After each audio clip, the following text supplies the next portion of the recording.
Welcome to my channel Jiyo life with Rashmi. आज मैं सुना रही हूँ गणेश जी की सुंदर सी कहानी। नमस्कार दोस्तों, आज मैं आपको एक ऐसी सुंदर गणेश जी की कहानी सुना रही हूँ जो कानपुर के एक छोटे से मोहल्ले गणेशपुरा में घटी थी। मैं आशा करती हूँ कि आप लोगों को ये कहानी ज़रूर पसंद आएगी और अगर आपको ये कहानी पसंद आए तो प्लीज़ सब्सक्राइब एंड शेयर ज़रूर करिएगा।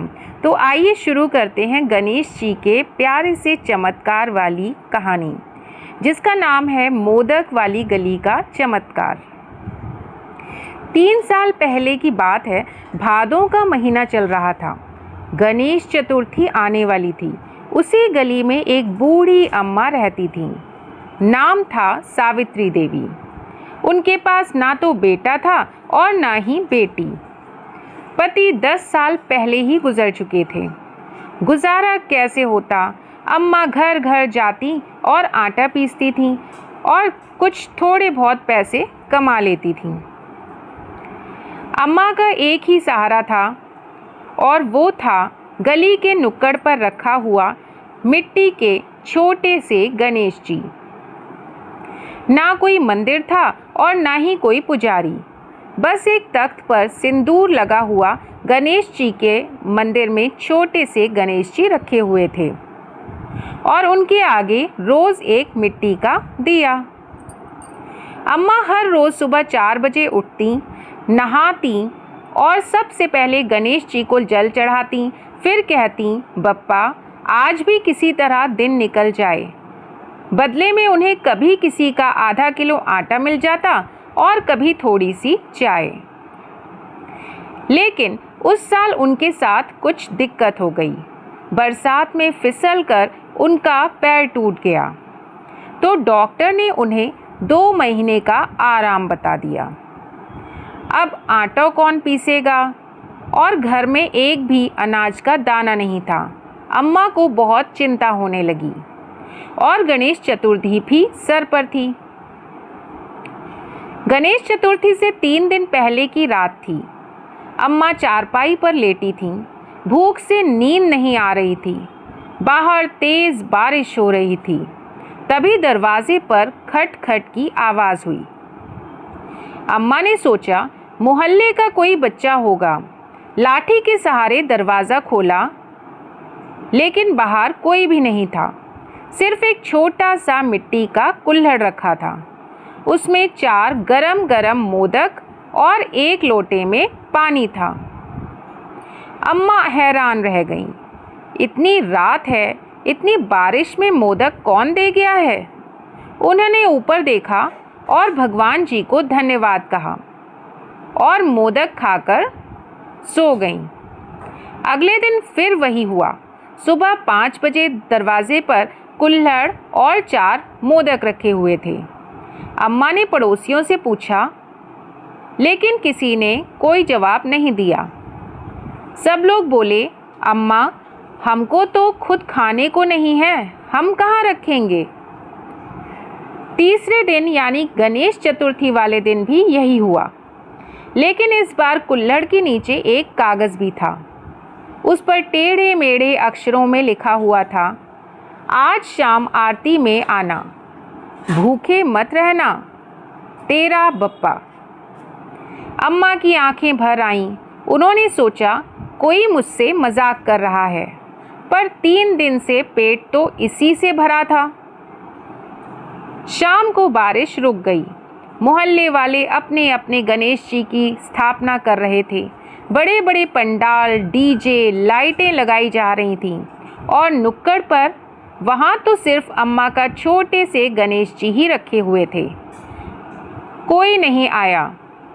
अम्मा लाठी टेकते टेकते आरती के समय वहाँ पहुँची। उन्होंने दिया जलाया, फूल चढ़ाए। उनके पास चढ़ाने को मोदक भी नहीं थे और ना ही कोई लड्डू। तो उन्होंने आंखें बंद करके कहा, बप्पा मेरे पास देने को कुछ भी नहीं है, बस ये आंसू हैं, ले लो। जैसे ही उन्होंने जय गणेश देवा शुरू किया, कुछ अजीब हुआ। नुक्कड़ की गली में एक एक करके लोग आने लगे। पहले एक बच्चा, हाथ में मोदक का डिब्बा, फिर सब्जी वाली काकी आ गई, फिर स्कूल के मास्टर जी भी आ गए, फिर वो हलवाई जिसके यहाँ अम्मा कभी काम मांगने गई थीं। 10 मिनट में 20 लोग इकट्ठा हो गए। कोई थाली लाया, कोई फल और तो कोई मिठाई। हलवाई ने कहा, अम्मा, आज सुबह से मेरा धंधा नहीं चल रहा था। मन किया कि आपके बप्पा के लिए 2 किलो मोदक बना दूं। बनाते बनाते हाथ रुक ही नहीं रहे थे।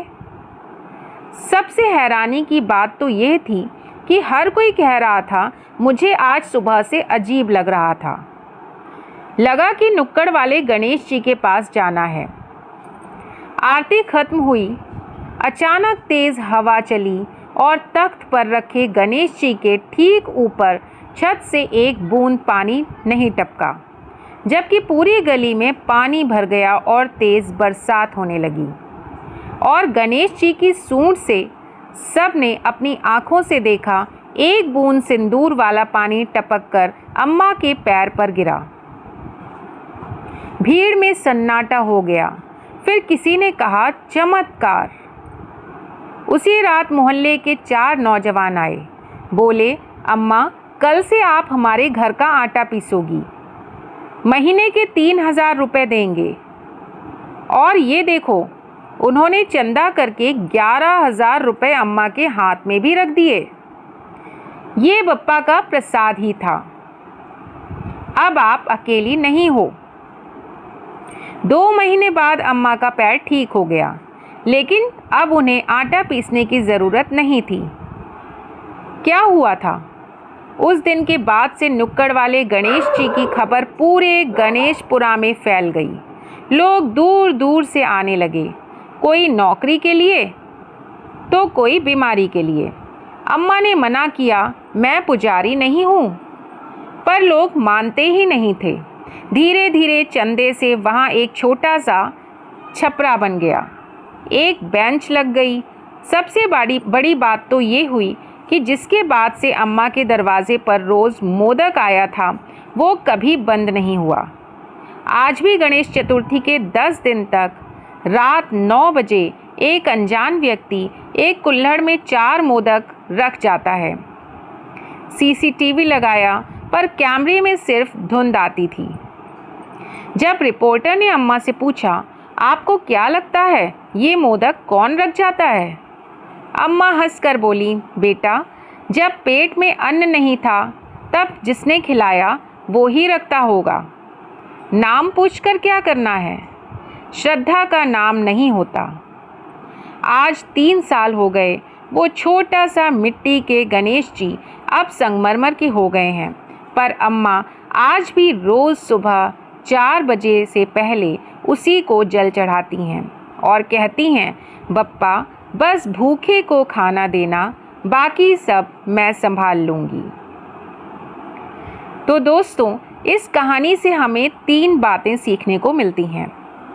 पहली, गणेश जी विघ्न हरता है, यानी हमारे विघ्नों को, हमारी समस्याओं को दूर भगाते हैं। पर वो बड़े पंडाल में ही नहीं जाते, वो वहाँ भी आते हैं जहाँ सच्ची श्रद्धा से एक दिया जलता है। दूसरी बात, जब आप हार मान लेते हैं तब कहीं से मदद ज़रूर आती है।